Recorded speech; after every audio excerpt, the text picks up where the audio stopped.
Buenas noches, hermanos. En esta noche de jueves continuamos con el estudio de la Palabra de Dios, con el estudio a través de la escuela bíblica. Y bueno, en esta oportunidad me ha tocado a mí. Lo hacemos de manera virtual, como ustedes ya saben. Bien, como ustedes saben, estamos estudiando ya hace un tiempo lo que es la primera carta de Juan. Estamos ya por el capítulo 3.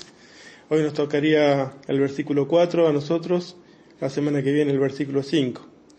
Pero antes de seguir con el estudio vamos a orar, ¿no? Como es costumbre entre ustedes, como veo que hacen habitualmente, que no es nada malo, al contrario, ¿no? Está muy bien orar para dejar todo en las manos del Señor. Oremos, Padre, hermanos. Querido Dios, te agradecemos, Padre, por estar en medio nuestro siempre, Señor, por permitirnos reunirnos y estudiar tu palabra y acercarnos a tu palabra. Te rogamos, Padre, que en esta hora podamos acercarnos a tu palabra de manera respetuosa, solemne, Padre. Queremos acercarnos a ella con el mayor respeto posible, porque es lo que tú nos has dado, lo que tú nos has dejado, para que te podamos conocer. Te rogamos también, Señor, que al acercarnos a tus palabras tengamos un corazón y un espíritu dispuesto, Señor, sincero, humilde, para poder reconocer lo que tú nos quieres enseñar, lo que tú nos quieres decir, y también, Señor, para ser obediente a ella, Señor, ponerla en práctica.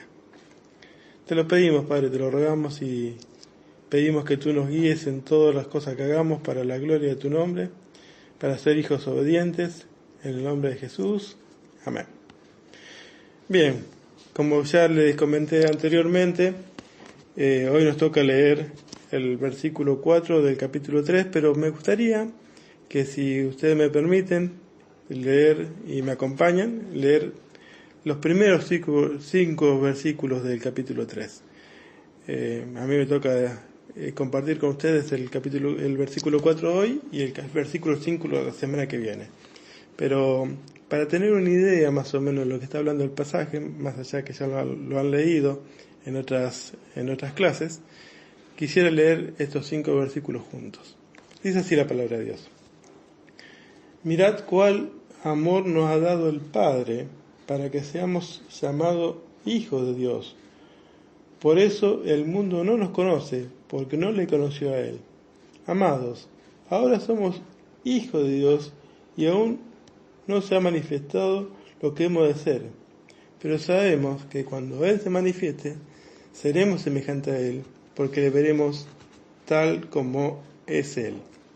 Todo aquel que tiene esta esperanza en Él se purifica a sí mismo, así como Él es puro. Todo aquel que comete pecado infringe también la ley, pues el pecado es infracción de la ley. Y sabéis que Él apareció para quitar nuestro pecado, y no hay pecado en Él. Hasta ahí la palabra de Dios. Bien. Como ustedes verán, por lo menos mi Biblia es clara, ¿no? El título de mi Biblia, que es Reina Valera de 1960, que es la que creo que tenemos todos, dice Hijos de Dios. El pasaje que acabamos de leer, así como los versículos siguientes, que vamos a seguir leyendo y estudiando en las próximas clases, viene hablando de cómo ser hijos de Dios. Y en medio de esta conversación, ¿no? de esta escritura de Juan hacia todos los cristianos, ¿no? Porque es una carta universal, está este pasaje del versículo 4. Dice, todo aquel que comete pecado infringe también la ley, pues el pecado es infracción de la ley. La primera pregunta que surge cuando leemos este pasaje o este versículo, dice, ¿cómo es esto de que el que comete pecado infringe la ley? ¿Cómo resulta algo perjudicial para nosotros si nosotros estamos bajo la gracia? ¿No estamos bajo la gracia nosotros los cristianos verdaderos? La iglesia de hoy en día ¿no está bajo la gracia? ¿Qué tiene que ver la ley con el cristiano verdadero? Bueno, esto es lo que vamos a tratar de estar viendo el día de hoy, ¿no? Todo aquel que comete pecado infringe también la ley, pues el pecado es infracción de la ley. Este es un pasaje controversial, mis hermanos. Hay varias interpretaciones de, de diferentes tipos, ¿no? Lo vamos a estar viendo también mientras vayamos avanzando en esta clase. Ustedes saben, mis hermanos, que en la historia de la Iglesia siempre ha sostenido que la Biblia establece claramente ciertas normas básicas de fe y conducta, de cómo tiene que ser la característica necesaria de aquel que profesa tener una fe salvadora. No todo aquel que dice ser cristiano lo es, ¿no? No todo aquel que dice ser cristiano es verdadero cristiano. Tienen que ver ciertas características y ciertas formas y ciertas conductas que indiquen que un cristiano es un cristiano verdadero, valga la redundancia, ¿no? La afirmación y la aceptación del evangelio verdadero, el verdadero evangelio, el evangelio bíblico, y una vida que caracteriza por un caminar digno, se han visto correctamente como un indicador confiable de que esta persona ha creído y ha aceptado la obra de la Trinidad en su corazón. Por el contrario, cuando una persona no camina de manera confiable y no acepta las cosas que establece el Evangelio verdadero, y es muy factible que dudemos o que podamos dudar, que la Iglesia pueda dudar de que esta persona sea un verdadero creyente. A pesar de que esta sea una cosa clara en la Biblia, que un cristiano verdadero tiene que tener ciertas conductas, ciertas formas de ser, cierta fe, creer, aceptar ciertas cosas, en estos últimos tiempos se ha levantado un nuevo pensar dentro de lo que es el mundo evangélico, un evangelio diferente, por decirlo de alguna manera, y ha tratado de minimizar estas verdades. Dice que no es necesario, por ejemplo, creer en Jesucristo y en su obra salvadora, por ejemplo, ¿no? Dicen que no es necesario la justificación por la fe. Parece una locura, ¿no? Pero incluso se han atrevido a afirmar que los perdidos pueden salvarse sin la participación absoluta de algún conocimiento del Evangelio. No hace falta conocer el Evangelio, se pueden salvar igual. Los perdidos se pueden salvar igual, siempre y cuando, sostienen estas personas, siempre y cuando tengan algunas conductas de norma religiosa, ¿no? Morales y éticas. Mientras se comporten de manera religiosa, moral y ética, bueno, estas personas, aunque no crean en Jesucristo, aunque no crean en la justificación por fe, se salvan igual. Este es un caso extremadamente conocido, ¿no? Ustedes capaz que lo conozcan. En una oportunidad, no hace mucho tiempo, yo creo que hará unos pocos meses, si no fue a principio de año, quizás fue a fin del año pasado, un niño le preguntó al Papa Francisco qué pasaba con su padre que había fallecido y había sido ateo. Y el Papa Francisco le dijo que no importaba que haya sido ateo, siempre y cuando si él fue una buena persona, seguramente él estaría en el cielo. Y esta es una creencia que se ha tornado popular últimamente. No importa si crees en Jesucristo, no importa si crees en la justificación por fe, en su obra sustitutiva, no importa. Mientras seas una buena persona y tengas una conducta moral bastante aceptable, es posible que seas salvo. Bueno, esto no es lo que el apóstol Juan, está enseñando en su carta. Él, si escuchara esta afirmación de este tiempo, ¿no?, del Papa Francisco y de muchos otros, estaría completamente horrorizado. El hecho de ser un verdadero cristiano implica, sí o sí, necesariamente, que haya creencias como, por ejemplo, en la Trinidad y en la obra sustitutiva de Cristo en la cruz. Y que esto implique en nosotros una conducta de arrepentimiento, de obediencia a la palabra, un deseo de caminar con Cristo como Él anduvo, vivir de manera recta, amor a los hermanos, odio a los males del mundo, odio a la carne. Todo esto es extremadamente esencial para que una persona que dice ser cristiano sea cristiano, porque no todo, como dijimos al principio, no todo aquel que dice que es cristiano. Juan, el apóstol Juan, y todos los escritos del Nuevo Testamento enseñaron que a menos que una persona crea y practique tales verdades, como la que acabamos de decir, arrepentimiento del pecado, obediencia a la palabra, si no cree y practica esas cosas, no es salva. No importa que diga que sea salva. Una persona puede decir, sí, yo soy salva, pero si no practica las cosas que acabamos de mencionar, las verdades de la palabra de Dios, si no creen en Jesucristo y no creen la obra de Jesucristo en la cruz, si no creen en la Trinidad, si no se arrepiente de su pecado, por más que diga que sea salva, esa persona no lo es. Es más, yo me atrevería a agregar que incluso diciendo que cree en todas esas cosas y arrepintiéndose de todas esas cosas y practicando todas esas cosas, posiblemente tampoco sea salva. Pero acá estamos hablando de las evidencias que una persona cristiana tiene, ¿no? Mínimamente estas evidencias tienen que estar. Aún estando estas evidencias, puede ser que no sea salva, pero si no están estas evidencias, si mínimamente no están estas evidencias, no lo es. Yo digo que si estando esta evidencia aún puede no llegar a ser salva, quiero que se entienda bien eso, mis hermanos, no quiero confundirlos, porque hay personas que practican estas cosas y sin embargo no son cristianas tampoco. Ustedes saben claramente que en una congregación o en la iglesia misma del Señor crecen juntamente el trigo y la cizaña. Y hay muchas personas que están, esta es una frase hecha, ¿no?, que están convencidas de ser cristianas, pero en realidad nunca fueron verdaderamente convertidas.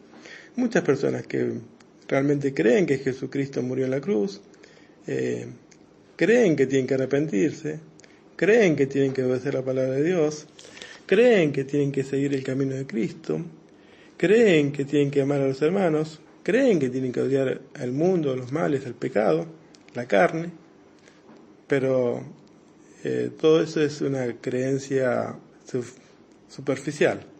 Nunca se arrepintieron verdaderamente, nunca aceptaron a Cristo, nunca pusieron en práctica ninguna de las obras que el Señor le manda en su palabra, porque simplemente el Espíritu de Dios nunca ha venido a morar a su vida, nunca han tenido un nuevo nacimiento. Pero este es tema para otra clase quizás. Hoy estamos hablando de que todo cristiano verdadero mínimamente tiene que tener estas señales, estas características, estas cosas que indican que él es un verdadero cristiano. Si un cristiano, una persona que tiene esta característica puede llegar a no ser cristiano, una persona que no tiene estas características definitivamente no es cristiana. ¿Se entiende, mis hermanos, no? Bien, la mala teología, la palabra teología que hoy tan rechazada es, pero el mal conocimiento, el conocimiento malo de Dios hace que tengamos una conducta mala. El tener una mala teología condena. Decía un maestro conocido hace tiempo, dice que el falso evangelio no salva a nadie. Bueno, una falsa teología sobre lo que la palabra de Dios enseña con respecto a la salvación no salva a nadie.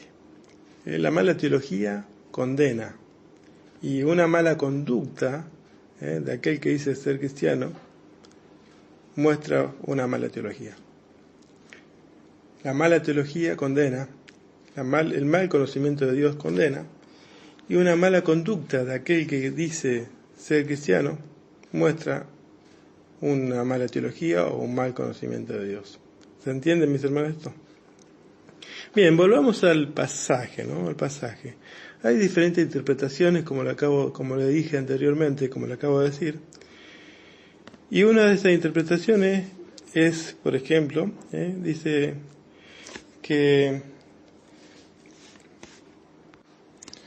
aquí el apóstol Juan está exhortando incluso a algunos hermanos, está exhortando a los hermanos que viven sin ley y con una mala conducta a que se vuelvan a dedicar sus vidas al Señor y vuelvan a tener una conducta madura y espiritual.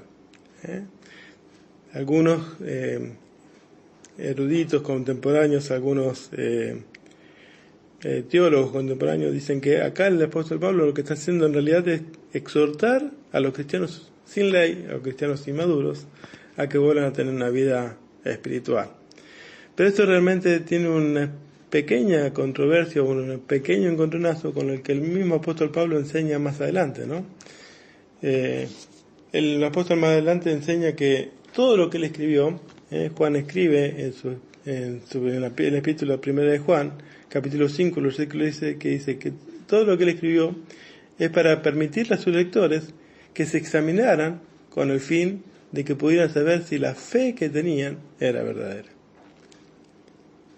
Así que esta interpretación de que el apóstol Pablo está exhortando a cristianos inmaduros que vivan, a cristianos sin ley que vivan de una manera espiritual, no es muy compatible con lo que el apóstol Pablo escribe más adelante, que él está diciendo que él escribió esta carta con la intención de que todo aquel que la leyera se pudiera examinar y darse cuenta o notar si lo que él estaba viviendo, la persona que leía estaba viviendo, era una fe verdadera o no.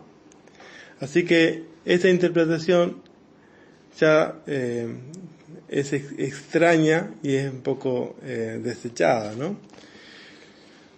La verdadera dicotomía que está enseñando el apóstol Juan aquí, la verdadera disyuntiva, no es una dicotomía entre una fe profunda y una fe superficial, sino lo que está enseñando aquí el apóstol Pablo es una dicotomía o una afirmación entre una fe que salva y una fe que no salva.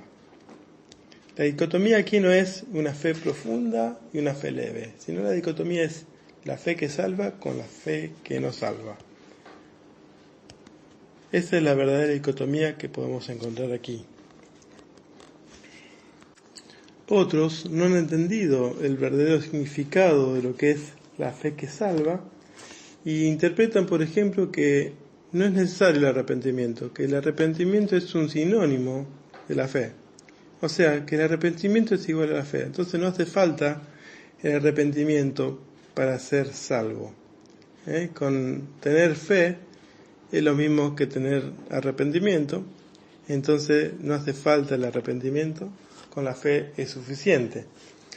Y dicen, alegando estas personas, que el obligarlo o a exigirle a las personas que se arrepientan sería como pedirle que hagan algo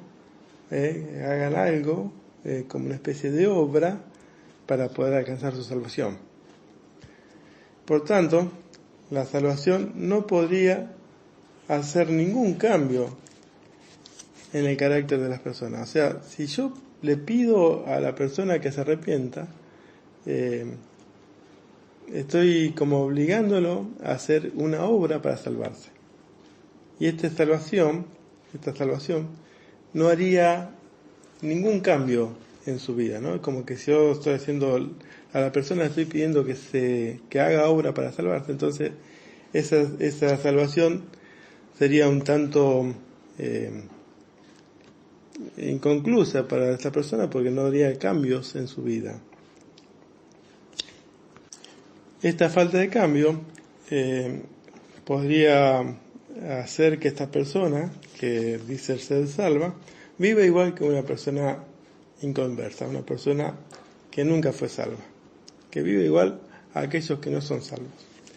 Entonces, el hecho de que una persona vive igual a que una persona que no es salva, un salvo vive igual a uno no salvo, un creyente vive igual a un no creyente, no sería motivo para dudar de su salvación. No habría ningún tipo de motivo para dudar de su salvación si una persona, por ejemplo, que dice ser creyente, vive igual a que uno que no es creyente. Vive una persona que dice ser creyente, vive exactamente igual a una persona del mundo o una persona que no es creyente. Entonces, en este caso, no podríamos dudar, como ya dijimos, de su salvación. Esto se contradice completamente con un sinfín de escritos del Nuevo Testamento que nos llaman al arrepentimiento. Ustedes saben, mis hermanos, que hay una gran cantidad de pasajes en el Nuevo Testamento que llaman a la persona al arrepentimiento. Tales así como Mateo 4:17, Mateo 11:20, Marcos 6:12, Lucas 5:32, y podemos seguir. Hay una docena por lo menos de pasajes en el Nuevo Testamento que llaman a la persona a que se arrepienta, arrepentidos y convertidos, decía Juan el Bautista, ¿no? Porque el reino de los cielos se ha acercado. No hay forma de que una persona que dice ser cristiana no tenga como práctica en su vida diaria o en su vida común el arrepentimiento de pecados. Otra interpretación que hay de este pasaje, incluso de manera seria y profunda, dice que la salvación se puede perder. Está hablando aquí de la salvación, que la salvación se puede perder. Esto lo dicen generalmente los hermanos que tienen la doctrina arminiana, ¿no? Que profesan la salvación, la pérdida de la salvación, o que la salvación no es eterna, ¿no? Que no hay una salvación perpetua, sino que la salvación se puede ganar y se puede perder según nuestros pecados.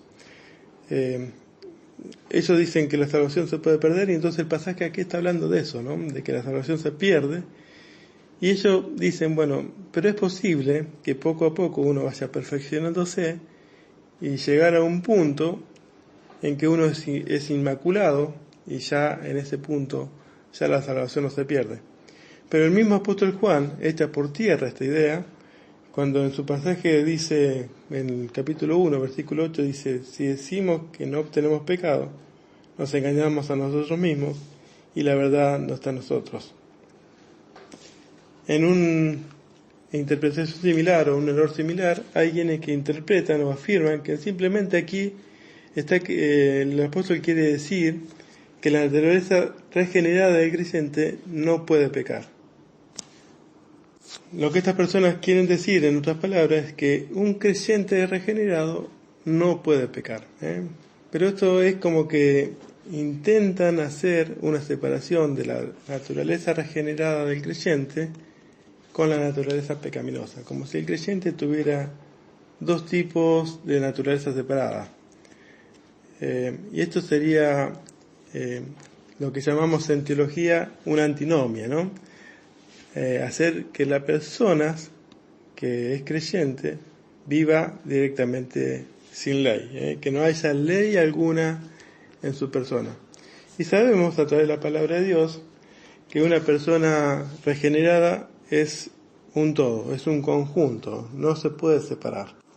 Toda persona que es santa, que es creyente verdadero, es una persona unificada, tanto con su deseo de justicia o su deseo de hacer el bien, con sus tendencias a hacer el mal o su tendencia a pecar.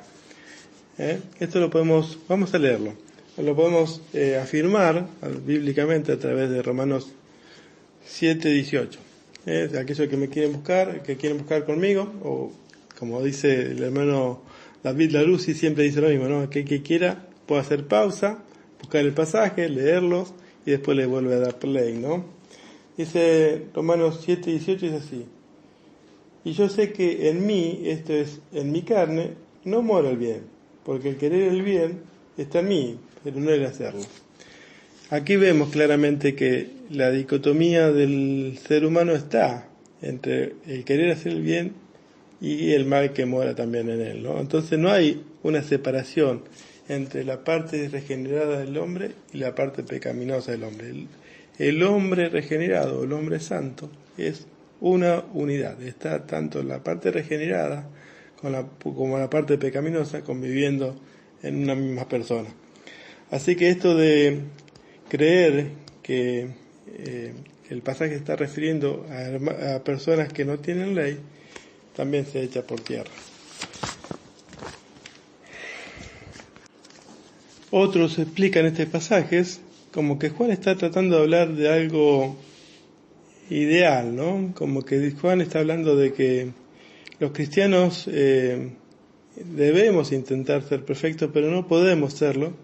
Entonces es algo como ideal, es una idea idealista, que es verdad, los cristianos no podemos ser perfectos, tenemos que intentar ser perfectos, pero en esta vida no lograremos ser perfectos, pero debemos luchar para alcanzar esa perfección, ¿no? Eso es una realidad, una verdad. Pero el pasaje en sí no está hablando de eso, porque cuando uno lee toda la carta, empieza a investigar toda la carta, que le aconsejo o le recomiendo que lean toda la primera carta de Juan cuando tengan el momento o el tiempo para hacerlo, y se van a dar cuenta que Juan no está hablando de algo idealista, está hablando y está dando consejos prácticos y realistas. Está dando todos consejos prácticos y realistas para la vida del creyente. Entonces es increíble o poco creíble que aquí en este pasaje está hablando de una manera idealista, la idealización del hombre, ¿no? De que el hombre no debe pecar. Y otra de las interpretaciones que se le da a este pasaje es que, según algunos estudiosos o algunos intérpretes de este pasaje, afirman que aquí el apóstol Juan está hablando solamente de pecados voluntarios que uno comete, ¿no? De los pecados voluntarios y deliberados que algunos cometen, que algunos creyentes cometen. Pero Juan en ninguna parte del texto describe a los cristianos como víctimas indefensas del pecado. Juan en ninguna parte describe a los cristianos como víctimas indefensas del pecado. Los creyentes pecan, pueden pecar también voluntariamente, eligen ceder a la tentación. La historia también así lo indica, pero bajo ningún punto de vista podemos decir que somos víctimas de la tentación. Ustedes saben que la posición de la Iglesia Católica es parecida a este punto de vista, ¿no? Ellos afirman, el catolicismo romano afirma, y hace una clara distinción entre pecados veniales y pecados mortales. Los pecados veniales son menos graves, menos problemáticos, son pecadillos, y los pecados mortales son aquellos que hacen que uno pierda y caiga de la gracia del Señor y ya no esté justificado, ¿no? Esto es lo que creen los católicos romanos, ¿no? Califican de dos tipos diferentes de los pecados, pero cuando uno hace una revisión acerca de la palabra de Dios, se encuentra que esta distinción de pecado no es tal. No hay distinción entre pecados veniales y mortales, o pecados involuntarios y pecados voluntarios, o pecados más graves y pecados menos graves. Para Dios el pecado es pecado. Entonces no hay forma de hacer una distinción entre pecados. El que comete pecado, comete pecado. No importa cómo lo mida la gente o la forma en que lo vean las personas que están alrededor del que cometió pecado, ¿no? Aquellos que están alrededor del que comete pecado. El que comete pecado, cometió pecado delante de Dios. De todo pecado es igual. Todo pecado es el mismo, ¿no? Aquella mentira piadosa que llamamos mal mentira piadosa, como aquel que hace un delito grave ante los ojos de Dios y la justicia, ¿no? Como por ejemplo robar, mentir, matar, engañar, estafar, en fin. Todo pecado, ustedes saben que todo pecado delante de Dios es exactamente el mismo. Bien, como venimos diciendo, todas estas cosas que le acabo de decir son diferentes interpretaciones de este pasaje, de este versículo 4 que acabamos de leer, ¿no? Todo aquel que comete pecado infringe también la ley, pues el pecado es infracción de la ley. Ante este abanico de interpretaciones, ¿cómo hacemos para interpretar? ¿Es posible interpretar correctamente este pasaje? ¿Tener una correcta interpretación de lo que el apóstol Juan está queriendo decir a cada uno de sus lectores o a cada uno de sus oyentes en ese momento? Bueno, a pesar de todas estas interpretaciones, es posible interpretar correctamente este pasaje. Según el estudio que estamos tratando, que estamos teniendo aquí, que tengo yo aquí para traerle la interpretación de este pasaje, que déjenme aclarar que no es algo que yo preparé de mi propia autoría, sino que es algo que el pastor me ha alcanzado para que yo pueda preparar. Según este estudio que el pastor me ha alcanzado, dice que la clave está en los tiempos verbales del escrito original, del griego original, ¿no? En los tiempos verbales del griego original. Aquí, en este pasaje, el tiempo verbal, todos los tiempos verbales que están relacionados con el pecado están en el tiempo presente. O sea, todos los tiempos verbales relacionados con la palabra pecado, con lo que está hablando del pecado, está en el tiempo presente. Esto indica que es una acción continua y habitual. En otras palabras, lo que está queriendo decir es que todo aquel que comete pecado, cuando habla de pecado, es cuando comete pecado de manera continua y habitual. En otras palabras, aquel que practica continua y habitualmente el pecado. Eso es lo que está queriendo decir el pasaje, ¿no? Todo aquel que practica continua y habitualmente el pecado, infringe la ley. Juan no está refiriéndose a actos ocasionales del pecado, No está refiriéndose a actos ocasionales de pecado, ¿no? Un pecadito por ahí dando vueltas, sino que está hablando claramente de una conducta pecaminosa. Juan acá está tratando de enseñar que el que infringe la ley es aquel que tiene una conducta constante de pecado. Los creyentes, como ya dijimos antes, a veces pecamos, incluso a veces pecamos de manera voluntaria, pero lo que no podemos hacer es practicar el pecado.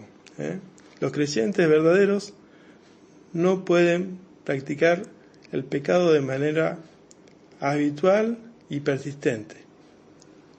No pueden tener el pecado como un estilo de vida. Aquel que dice que es creyente y tiene el pecado como un estilo de vida, aquel que practica el pecado de manera habitual, constante, como acabamos de decir, de manera continua, no es creyente. Y el creyente no debería poder practicar el pecado. Cuando el Espíritu Santo llega a la vida de una persona y lo atrae hacia Dios, este Espíritu Santo, o este Dios, este Jesucristo, transforma la vida del creyente, lo regenera. Es lo que llamamos el nuevo nacimiento, ¿no? Entonces, un creyente que ha nacido de Dios, que es nacido de Dios y que fue atraído hacia Dios por el Espíritu Santo, su vida es completamente transformada. Y esta transformación no le permite tener el pecado como una práctica. Entonces, mis hermanos, a modo de ir terminando, quiero que quede claro que la meta en esta carta, en la primera carta de Juan, la meta permanente de esta epístola es mostrar las pruebas por las cuales un cristiano puede ser verdadero o una persona que dice ser cristiano no lo es. Mostrar las pruebas de una fe que es salvadora y una fe que no es salvadora. Cómo la vida del cristiano o la fe salvadora del cristiano puede ser verificada o rechazada. Esta es la meta clara que se ve en todas las epístolas de la primera epístola de Juan, ¿no? Juan lo que está queriendo hacer aquí es darnos pruebas a nosotros o darnos evidencias para que podamos saber o podamos identificar si somos cristianos o no lo somos. Este es el propósito fundamental de esta carta. Si ustedes vuelven a leer, si se toman el tiempo de volver a leer, encontrarán que en el primer capítulo Juan ya está desenmascarando a los falsos maestros o a los falsos cristianos, ¿no? En el capítulo 1, versículo 8 y hasta el 10 inclusive, ahí encontrarán que el apóstol Juan, ya está desenmascarando a los falsos maestros, ¿no? En el capítulo 2, si ustedes leen, van a encontrar que el apóstol también enseña que sin importar lo que una persona pueda creer, si no obedece los mandamientos de Cristo y vive de manera recta, por ejemplo, demostrando amor, no es un creyente. Y en este pasaje, en el versículo 4, capítulo 3, versículo 4, el apóstol Juan también refuerza las pruebas de fe que ya estableció en el capítulo 1 y capítulo 2. Al hacer esto también refuta a todos los maestros o los falsos maestros, ¿no?, antiguos y contemporáneos, y a su vez nos regala o nos da 3 pautas claras para nosotros poder, 3 razones para que nosotros podamos entender por qué un cristiano verdadero no practica el pecado. Nos da 3 razones o 3 pautas claras por lo cual un cristiano verdadero, un cristiano que cree en la Trinidad, no practica el pecado. Y no practica el pecado por estas 3 razones. El pecado, la práctica del pecado, no es compatible o es incompatible con la ley de Dios. El practicar el pecado es incompatible con la ley de Dios, porque el que practica el pecado infringe la ley de Dios. Practicar el pecado es incompatible con la obra de Cristo, porque Cristo nos regeneró y nos justificó para que nosotros seamos santos. Y practicar el pecado es incompatible con el ministerio del Espíritu Santo, porque el Espíritu Santo nos convence del pecado. Estas 3 razones son más que suficientes para que un cristiano verdadero no pueda practicar el pecado. Bien, más o menos esta es la clase del día de hoy, mis hermanos. La semana que viene continuaremos con el versículo 5. Pero antes de terminar esta clase, nos queda una pregunta más. La pregunta es, examinando tu vida a la luz del pasaje y a la luz de lo que hemos querido aprender el día de hoy, la pregunta final es, ¿estás practicando algún pecado? ¿Hay alguna práctica de pecado en tu vida? ¿Hay algún pecado que debas dejar de practicar? Dice la palabra de Dios, como hemos leído durante toda la noche, dice, todo aquel que comete pecado, infringe también la ley. Pues el pecado es infracción de la ley. Para examinarte, mi hermano, yo no puedo saber si estás cometiendo o infringiendo la ley de alguna manera, ¿no? Pero quiero que sepas, o quiero que te quede claro, que si hay una práctica de pecado o infracción de la ley de Dios en tu vida, es posible que estés siendo engañado, que te hayas engañado a ti mismo. Dios tenga misericordia tanto de ti como de mí, porque cualquiera podemos caer en este engaño. Así que la gloria sea para Dios. Gracias, mis hermanos. Dios los bendiga.